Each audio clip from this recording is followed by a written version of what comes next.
Welcome to Technically You, the podcast that unpacks the tech that is shaping our world. Today, in the next couple of sessions, we're talking about something that sounds like science fiction, but is happening right now in factories around the world. Polyfunctional intelligent manufacturing robots. That's a mouthful. Can we just call them smart robots? We could, but that doesn't capture how revolutionary these things actually are. We're not talking about those single-task robotic arms that have been around for decades. Right? The ones that just weld the same spot on a car frame 1,000 times a day? Exactly. Those are basically fancy automatons. What we're seeing now are robots that learn, adapt, reason, and collaborate with other robots and humans. They can switch tasks, solve problems they've never encountered, and even teach each other. That's actually kind of amazing. And a little terrifying? I get that reaction a lot. But honestly, after researching this, I'm more excited than scared. These robots are solving real problems: labor shortages, dangerous working conditions, quality control, and they're doing it in ways that actually create opportunities. All right, I'm intrigued. Let's dive in. But first, we need to explain what makes these robots polyfunctional and intelligent. So let's break down what we mean by polyfunctional intelligent manufacturing robots. Polyfunctional means they can perform multiple different functions or tasks, rather than being specialized for just one job. Like a Swiss Army knife instead of just a screwdriver? Perfect analogy. And intelligent means they're using AI and machine learning to perceive their environment, make decisions, adapt to changes, and improve over time. Give me a concrete example. What can these robots actually do? Okay, imagine a robot in an electronics assembly facility. In the morning, it might be inspecting circuit boards for defects using computer vision. After lunch, it switches to assembling components. If there's a quality issue, it can diagnose the problem, adjust its technique, and even notify other robots to adapt their approach. So, it's not following a rigid program? Not at all. Traditional industrial robots are deterministic. You program every single movement, and they repeat it endlessly. These intelligent robots use AI to figure out how to accomplish goals even when conditions change. What kind of AI are we talking about? It's a combination of technologies. Computer vision lets them see and interpret their environment, identifying objects, detecting defects, tracking humans and other robots. Machine learning lets them improve from experience without being explicitly reprogrammed. How does that learning work? Great question. There are several approaches. Reinforcement learning is big. The robot tries different approaches to a task and learns which strategies work best. It's like teaching a dog tricks with rewards, except the robot is optimizing for efficiency, quality, or safety metrics. So, it learns by trial and error? In simulation, yes. This is crucial. You don't want a robot learning how to pick up fragile objects by dropping thousands of them. Instead, you create a digital twin, a virtual model of the robot and its environment, and let it make millions of mistakes there. Oh, that's clever. So by the time it's working on the real factory floor? It's already an expert. And here's where it gets really interesting. These robots don't just learn for themselves. They share what they learn with other robots. Okay.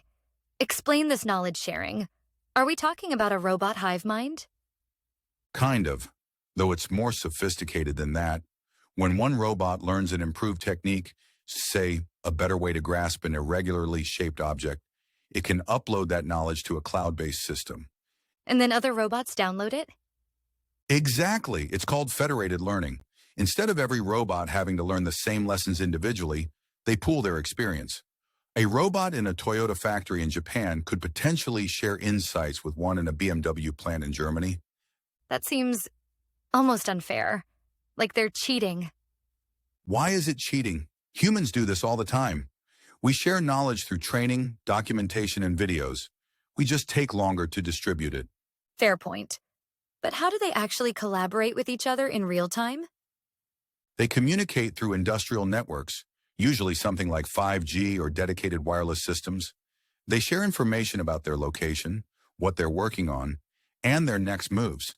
So they don't bump into each other or use Apple's AirDrop? Well, they may still bump into each other, but that will change with collision avoidance. Now they do coordinate complex tasks. Imagine multiple robots assembling something large. They need to synchronize their movements, adjust if one encounters a problem, and adapt if a human worker enters the area. How do they handle that last part? Humans in the workspace. This is where collaborative robotics or cobots come in. They use multiple sensors, cameras, LiDAR, force sensors, to detect human presence and intent. Intent? They can tell what we're trying to do? To some degree, the more expensive models can. If you reach toward a robot's work area, it can predict your trajectory and slow down or stop. Advanced systems even use gesture recognition. You might be able to signal a robot to pause or move using hand signals. That's genuinely impressive. But I'm curious about the reasoning part you mentioned. Can these robots actually think? Let's be careful with the word think. These aren't conscious entities like us humans, but they can reason within their domain in surprisingly sophisticated ways. What's the difference? Okay, so reasoning means taking information, applying logic, and reaching conclusions. Modern manufacturing robots use symbolic AI combined with neural networks to do this. You're losing me already with the jargon. Sorry. Let me try again. Imagine a robot encounters a defective part. A traditional robot would just flag an error and stop. An intelligent robot reasons about the problem. Like how? It might recognize that this specific defect pattern has occurred before and identify the root cause. Maybe a worn tool or miscalibrated component earlier in the line. It could even decide whether to attempt repair, route the part for human inspection, or scrap it entirely. So it's making judgment calls? Within parameters, yes, and it can handle ambiguity.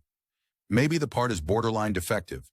The robot might assess whether it's within acceptable tolerances for its intended use case. That seems like a lot of responsibility to give a machine. It is.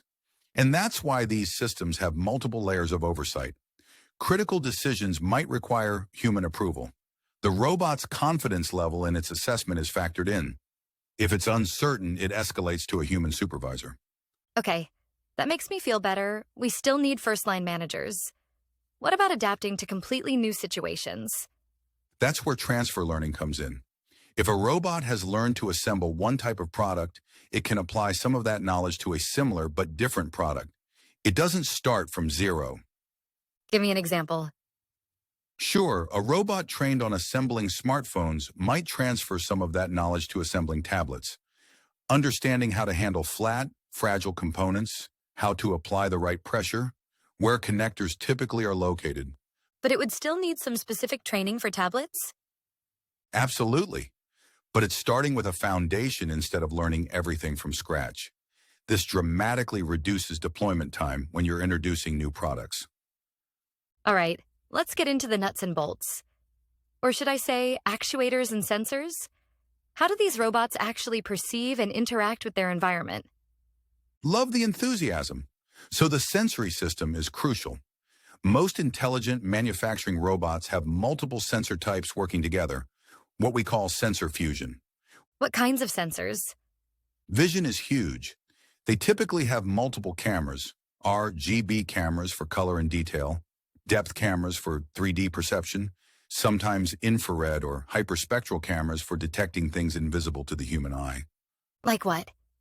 Heat signatures, material composition, stress patterns in materials. Some robots can detect whether a weld is proper just by analyzing the thermal pattern, something that's really hard for humans to do consistently. What else besides vision? Force and torque sensors in their joints and grippers. This is tactile feedback. They can feel how much resistance they're encountering, whether they're gripping too hard or too soft, if a part isn't seating properly. So they have a sense of touch? Essentially, yes. And it's more precise than human touch in many ways. They can detect pressure differences of a few grams. There are also proximity sensors, accelerometers, gyroscopes for understanding their own movement and orientation. That's a lot of data coming in all at once. Massive amounts. This is where edge computing, a topic we covered in another podcast, becomes critical. The robot has onboard computing power to process sensor data in real time. We're talking millisecond response times. Why not send it to the cloud? Latency. If a human moves into a danger zone, the robot needs to react instantly, not wait for data to go to a server and back. Critical safety functions happen on the robot itself.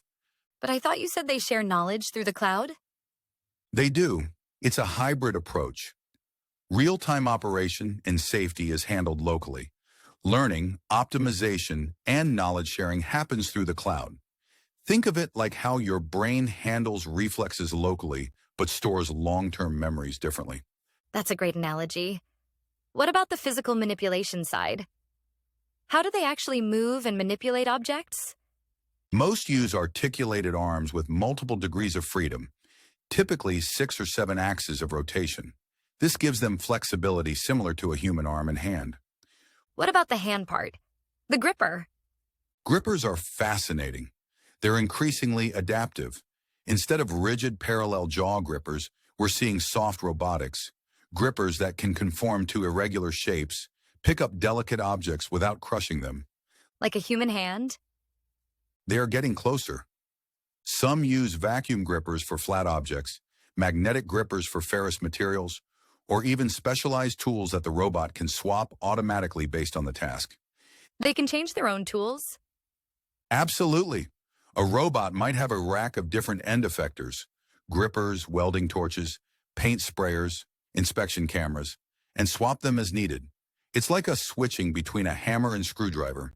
This is making them sound incredibly versatile. Now we get to one of my favorite parts, how these robots learn and adapt in their specific environment.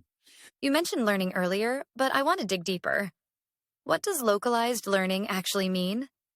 It means the robot learns from its specific experiences in its specific environment. Every factory floor is unique. Different lighting, different part variations, different wear patterns on equipment. So even robots of the same model would learn differently? Exactly.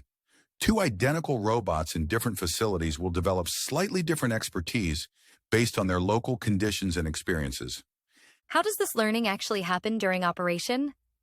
Constantly. Let's say a robot is picking parts from a bin. Initially, it might have a 95% success rate, but over time, it learns patterns. Certain orientations are easier to grasp, certain lighting conditions affect its vision, certain times of day have different part temperatures that affect grip. And it adjusts based on those patterns? Continuously. This is online learning. The AI model is updating in real time as the robot works. There's also offline learning during downtime, where the robot reviews its performance logs and optimizes. Is there a risk it learns the wrong things? Great question. This is where human oversight is crucial. The robot's learning is constrained by safety boundaries and quality parameters. If it starts developing behaviors that reduce quality or safety, those changes are rejected. How do humans monitor this? Through dashboards and analytics platforms, supervisors can see the robot's performance metrics, review decisions it's making, and understand what it's learning. They can also flag certain behaviors as correct or incorrect, which refines the learning. So it's like humans are still the teachers? More like mentors. The robot learns autonomously within guidelines, but humans provide course corrections and validate that the learning is going in the right direction. You mentioned earlier that robots share what they learn. How does that work with localized learning? Won't what works in one factory not work in another? Excellent observation. This is where federated learning gets sophisticated. Instead of sharing exact behaviors, robots share learned representations, abstract patterns that can be adapted to local conditions. Give me and our listeners an example. Sure, one robot might learn that part temperature affects successful assembly. Instead of sharing reduced grip pressure by 5 newtons at 25 degrees Celsius, it shares the relationship between temperature and required grip pressure. Other robots can then calibrate that relationship for their local conditions. So they're sharing principles, not exact instructions? Precisely. And there are techniques to protect proprietary information too. A robot can contribute to collective learning without exposing company-specific data. Let's talk about the human side of this. How do these intelligent robots actually work alongside people? Do we have to wear steel toe boots? No special boots required, but this is one of the most important aspects, and one where there's been tremendous progress. The goal isn't to replace humans, but to augment human capabilities. I feel like I've heard that before about every automation technology. Fair skepticism. But hear me out. There are genuinely jobs that are too dangerous, too repetitive, or too physically demanding for humans to do sustainably. And there are tasks that require human judgment, creativity, and fine motor skills that robots still can't match. So, what does the collaboration actually look like? It varies by industry, but typically you see robots handling the heavy lifting, repetitive tasks, and physically demanding work, while humans focus on quality oversight, problem solving, and tasks requiring dexterity or judgment. Give me a real-world example. BMW's factories are a great example. Robots lift and position heavy parts like engines or doors. Human workers then perform final assembly steps that require feel and judgment, routing cables, checking fitment, making final adjustments. And they work in the same space? Yes, this is where safety systems are critical. The robots use vision systems to track human workers. If someone enters their operational zone, they slow down or pause. Some even use predictive algorithms to anticipate human movement patterns. Is that actually safe? I've seen videos of industrial robot accidents. Those older accidents typically involve traditional industrial robots in caged areas. Modern collaborative robots have built-in safety features, force limiting, so they can't apply dangerous pressure, rounded edges, and sensor systems that make them aware of their surroundings. What about communication? How do humans tell robots what to do? Multiple interfaces. Some facilities use tablets or touchscreens with intuitive graphical interfaces. You might drag and drop tasks, adjust parameters visually, or use natural language commands. Wait, you can talk to them? Increasingly, yes. Voice interfaces are being integrated. Robot 3, inspect the next batch, or increase speed by 10% kind of commands. That's pretty cool. Do the robots communicate back? Absolutely. They might use displays to show their status, indicate when they need assistance, or explain why they pause. Some use lights, green for normal operation, yellow for caution, red for an issue requiring attention. What about training? Do workers need to become robot experts? This is an area that's improving rapidly. Modern systems are designed to be intuitive. You might teach a robot a new task by physically guiding its arm through the motions.